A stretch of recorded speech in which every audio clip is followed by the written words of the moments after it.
درعوا الخمر من عماهم قالوا الخير جاهم.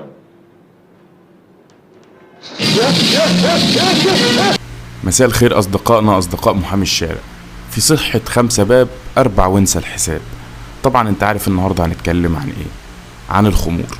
يتساءل البعض عبر مواقع التواصل الاجتماعي عن العقوبات القانونية التي حددها القانون لمرتكبي واقعة شرب الخمر في الشارع العام.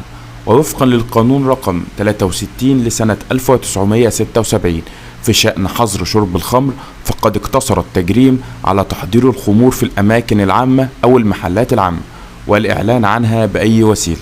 كذلك جرم كل من يضبط في مكان عام أو في محل عام في حالة سكر واضحة. يستثنى من ذلك الحكم الفنادق والمنشآت السياحية المحددة طبقا لأحكام القانون رقم 1 لسنة 73، والأندية ذات الطابع السياحي التي يصدر بتحديدها قرار من وزير السياحة طبقا لأحكام القانون رقم 77 لسنة 75. ويحظر النشر أو الإعلان عن المشروبات المشار إليها في الأماكن المرخص لها بأي وسيلة.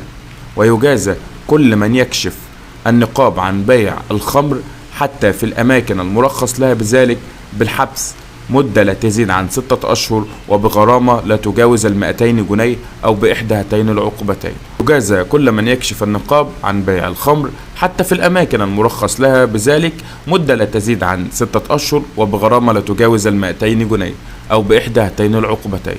ويعاقب بذات العقوبة المسؤول عن نشر الإعلان أو إذاعته بأي وسيلة. في صحة 5 باب. صحة 5 باب أربع وانسى الحساب. انسى الحساب. في صحة 5 باب أربع وانسى الحساب. صحة 5 باب أربع وانسى الحساب. انسى الحساب. في صحة 5 باب أربع وانسى الحساب. انت نجيب لك مزاجك وانت نجيب لك هباب.